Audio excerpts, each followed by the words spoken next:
The 16 Days of Activism Against Gender-Based Violence isn't just a campaign, it's a global movement for change.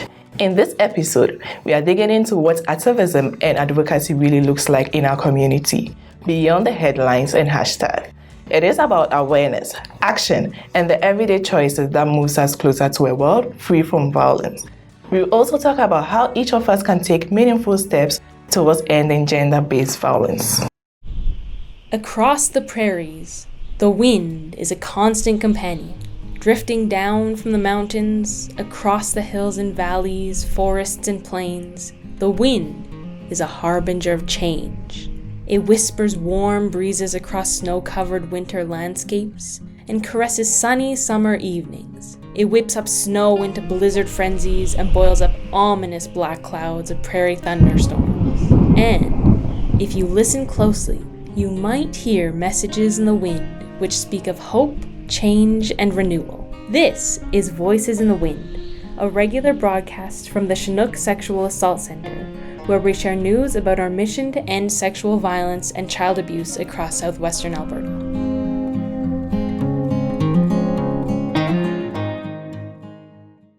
Hi, I'm Jacqueline Ahenkra, one of the Communication and Sustainable Fund Development Officers here at the Chinook Sexual Assault Centre. Welcome to Voices in the Wind, a podcast dedicated to exploring news and information about child abuse, sexual violence, and sexual abuse. In this podcast, we often tackle difficult subjects, but our goal is to approach this conversation with hope and positivity. We also aim to highlight some incredible efforts behind being made to support those affected by abuse, while also providing insights and raising awareness that can inspire real and lasting social change. These are important conversations to have, but we want you to be aware that we may touch on subject matter that is triggering or uncomfortable. If you feel like you need help, please reach out to us at 403-694-1094 or the Alberta one line for sexual violence at 1-866-403-8000. You can also visit our website at csacleth.ca. We know that change doesn't happen by waiting. In this episode, we will explore how activism fights against gender-based violence and how we can all take actions to create safer communities. To help with this, we are joined by our very own Christine Kazi. Christine is a CEO of the Chinook Sexual Assault Centre and the Chinook Child and Youth Advocacy Centre program. She champions issues of gender-based violence as well as investment and growth of young professionals in our sector. For many like me, Christine is a mentor and a tireless leader in the charitable sector and is frequently sought out for guidance and support, which she always finds time to provide. Christine has worked in the human service sector for more than 40 years. She has played instrumental roles in several organizations, including CEO of YWCA Lethbridge and District, School Board Trustee at Palliser School Division, and 2 terms on the Board of Governors at Lethbridge Polytechnic. Welcome to Voices in the Wind, Christine. Thank you, Jacqueline. You're welcome. So, we know that advocacy is really at the heart of what organizations like ours do. Can you start by explaining what the 16 Days of Activism Against Gender-Based Violence is and why it's important for our community to recognize it? I think, like you said earlier, 16 Days of Activism isn't just a campaign. It's not just about the hashtags. It really is about creating that change that's needed in our society and worldwide, and really looking at what's happening with gender-based violence on that global type scale. So this year, I believe, marks the 30th anniversary of the Beijing Convention on Gender-Based Violence, which is one of the more in-depth, processes that the UN has gone through when it comes to this. Really, this is about calling attention to what the issues are, addressing core issues, and how do we mobilize to move the needle so that we can actually reduce gender-based violence in our communities. Thank you for the answer. This leads me to the next question. So the theme for this year is to unite to end digital violence against all women and girls. In your own point of view, what are some practical steps that individuals or tech companies, donors, or even government can do to be part of the solution? There's so much that needs to be done because we are far behind on dealing with the tech issues with the digital space when it comes to gender-based violence. We know that the targets of deep fakes, so where people are being targeted, is 97% women and girls that are being targeted. We just don't have the laws right now that are actually combating this. So we aren't holding tech companies accountable when it comes to having those parameters in place so that algorithms aren't being used with bias, so that we can actually hold people criminally responsible for what they're creating and what we're exposing people to. So this isn't about, lessening free speech. This is actually about creating those safe environments for everyone where we can all partake. We know that AI, in particular, has lots of use, and there's progress to be made with that. But it also is very dangerous when it's in the hands of people who are there to threaten others, that are there to compromise the integrity of other people and in their personal lives. Thank you for a great answer. So we know that gender-based violence is often understood as physical violence, and that is only just a part of the picture. So in what other ways do we see violence taking place or appearing, and why is it important for us to broaden our understanding about it? Really, we have to look at, although we use the term gender-based violence, it's not something that I often like to use when we're talking about sexual violence, because we tend to see sexual violence as secondary to domestic violence. Whereas really, gender-based violence is to encompass a whole range from child abuse to elder abuse to the sexual violence and domestic violence. We know that violence is happening, particularly against women and girls, in a variety of settings. We know with child abuse, if we don't combat it on that level, we're actually setting up these kids to actually be sexually abused later in life, because we know that it's one of the number one things that actually leads to abuse later in life. So we really need to look at the whole lifespan and how we're dealing with things. We need to look at what we're doing within our societies and what we are doing when it comes to primary prevention. So things like having sexual education and teaching about healthy relationships is really critical in our world so that we can actually combat any form of violence from happening. Thanks for the answer. It is an interesting topic which we'll explore deeply after a short break. In the meantime, here is Brett Brown with Chinook Wins.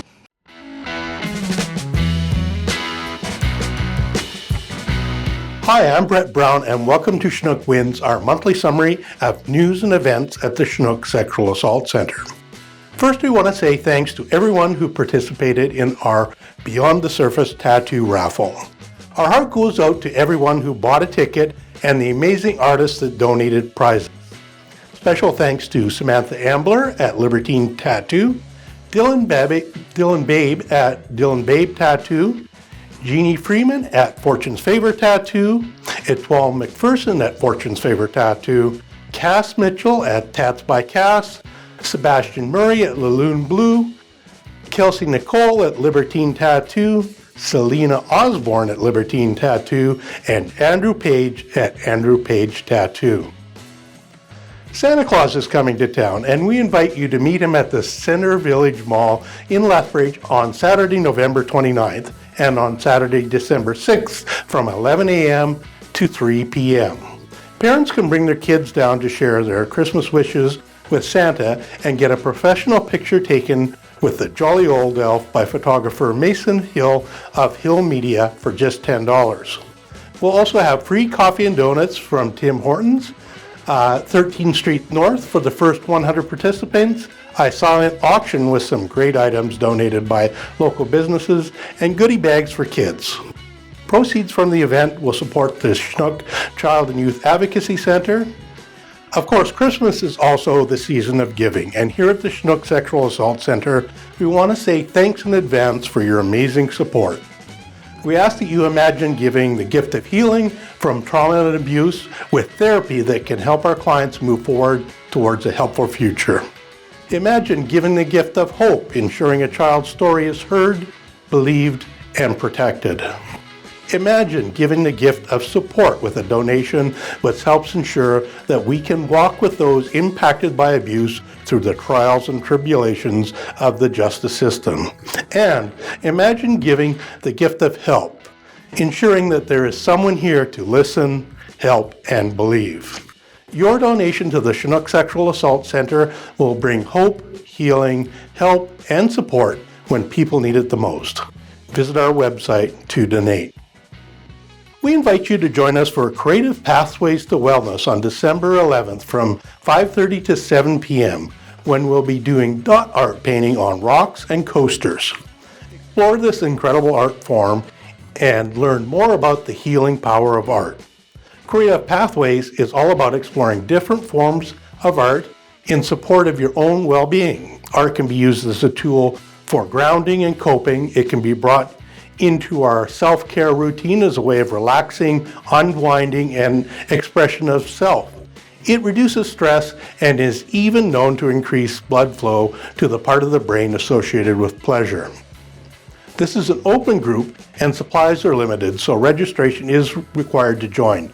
If you are interested, please call us at 403-694-1094. Do you have empty cans and bottles piling up? You can turn them into a powerful way to support our organization. Take your empties into either the West or North GPS Bottle Depot location and ask your bottles be donated to the Chinook Child and Youth Advocacy Centre. You'll find the West Side GPS Bottle Depot at number 10, 872 Heritage Boulevard West, while the North Side location is at 613 13th Street North. Finally, to wrap things up, we want to say a big thank you to Cornerstone Funeral Home and Degenstein Farms. These generous folks joined us November 25th to help put together care kits, which will be distributed to adults, youth, and children who have experienced abuse. Your enthusiasm for this expression of love and support was inspiring, and we truly appreciate the support that we received. That's the way the wind is blowing this month. See you again for another edition of Chinook Winds.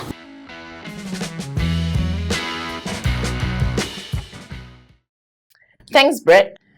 We are here with the CEO of the Chinook Sexual Assault Centre, Christine Cassie. Now, before the break, we learned a little bit about 16 days of activism against gender-based violence, and we want to explore this further. But before we do, Christine, as the leader of our organization, can you tell our viewers what trauma-informed and client-centered care is like in practice? I mean, what should someone expect when they walk through our doors?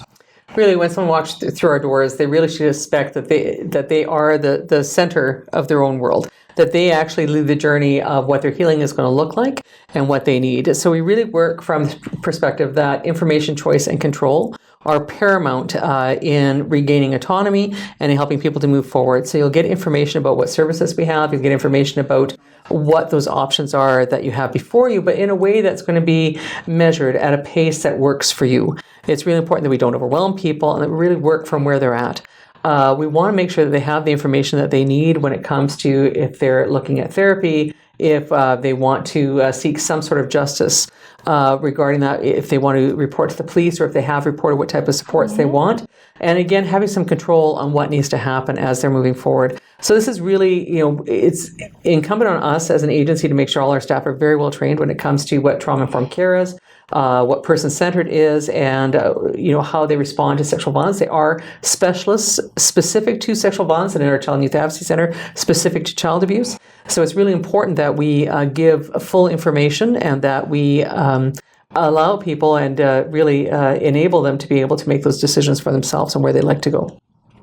Thank you. So to expand on that, can you also tell us how the work happening here at the Chinook Sexual Assault Centre and the Chinook Child and Youth Advocacy Centre supports prevention as well as healing?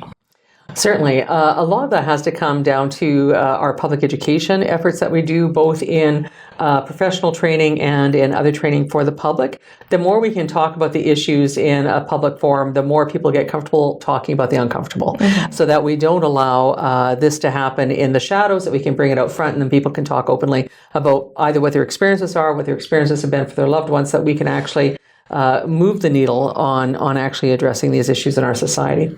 So that's number one, a really important thing. The other thing is that we really provide services that are unique to the populations that we have here. So beyond the crisis call or that crisis meeting that they may have with staff is working with the other systems that they may be engaging with. We know that when sexual assault happens or child abuse happens, sometimes the rest of life doesn't really go so well at that moment because we're dealing with, sometimes it's a lot of self-blame that we may have. We may be worried about fracturing the family if we disclose.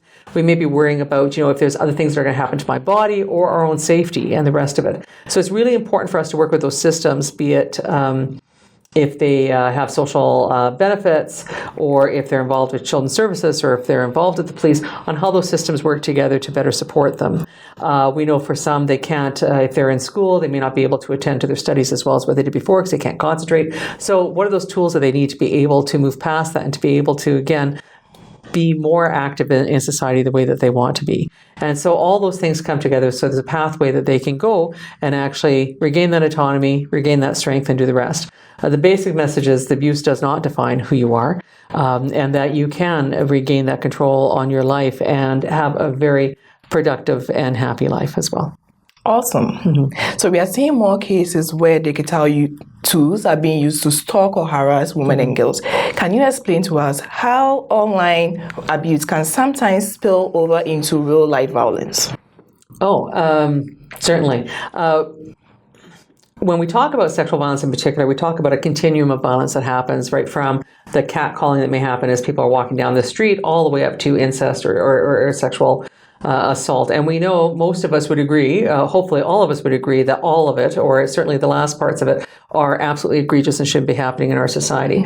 But the more we allow certain behaviors to happen, such as catcalling, which some people would say, oh, it's just, people are flirting or whatever it is, can be very harmful and actually leads to other behaviors. So the more we condone what we may see as simple behaviors, the more the other behaviors can escalate in our society. So certainly what we've seen when we look at, you mentioned about, the focus this year is on the digital space. The more we see the infiltration of pornography, the more we see the infiltration of online harassment and the rest of it, the more we see it actually fulfilling those other parts of our society where it does come to that violent episode. So we can't take any of this lightly when people are being stalked, when they're being harassed online, that these are criminal acts and they do need to be stopped because they can escalate into other behaviors. We see that time and time again. We look at domestic violence when someone may leave a relationship, that we actually see an escalation of the violence happening after that time. This can also happen when it comes to sexual abuse and sexual assault, where when we see these types of online harassment happening, that can spill over into the real assaults happening. So we've seen people being lured into certain situations. We've seen, on Discord where young people have been encouraged to complete suicide or to attack parents and things like this. All these are very dangerous behaviors. People can be very susceptible to those suggestions. They can be worn down over time. So it's really important for people to reach out to get some help, to report that when it's happening, so that we can hopefully intersect or intercede and actually make some changes at that time. Thank you for the answer. How can raising awareness and educating the community prevent gender-based violence? Well, it goes back again. If we aren't talking about it, we tend to pretend it's not happening. Mm-hmm. And so much like, sometimes we've had people say they don't like the name of our center because it says sexual assault in it. We need to put something like that out there so people know where to get services. Mm-hmm. But we need to be able to talk about the really uncomfortable things that are happening in our society so we can call attention that it is happening. It is there, it is present, and it's not going away. We haven't seen a shift in the dial for centuries around sexual assault. And to be able to make that happen, we need to let people know it's okay to talk about it. So prevention activities really help with that, being able to talk about it. Prevention activities help with people discovering who they really are and how they really want to present themselves in our society. So getting men and boys engaged in the conversation is really important because we know that we're dealing with this big, what's it called, the manosphere. That's happening, where we're seeing the incels and the other things they're talking about, acts of misogyny and normalizing this within our society. And more so now than what we even saw 10 years ago.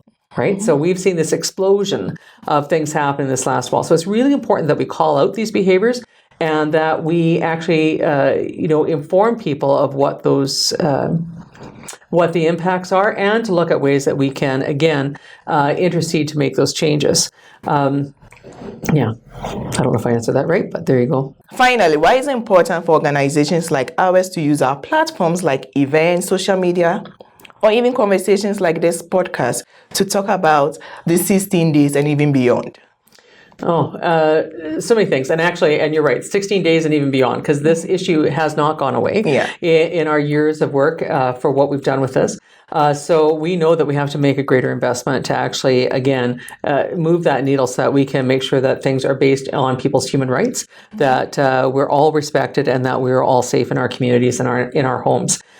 So for that, again, we need to, as an agency, be able to provide public education and awareness. We need to be able to provide those intervention services. We need to be able to have those uncomfortable conversations with people so that they know where to get services. And when we look at some people that we've served, even some seniors that have come in, they came in a time when you weren't allowed to talk about your bodies, you weren't allowed to talk about sex, you weren't allowed to talk about, certainly not about gender-based violence on any level.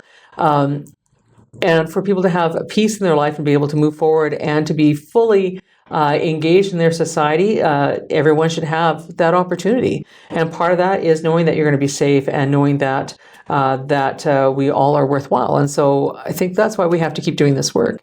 So there's a lot of work out there, no shortage. We do hope at some point that we can change things and make them better. We do know over the years we've seen lots of things come into place, like laws around domestic violence, which has been really good, so that and we've seen laws around sexual assault within marriage that didn't exist prior to 1984. So in my lifetime, we've seen a lot of things change. We have more yet to do when it comes to trafficking, when it comes to coercion, when it comes to certainly the online type of harassment and those things happening. So we have to roll up our sleeves, and we invite people to come along with us to help with this and to help educate others.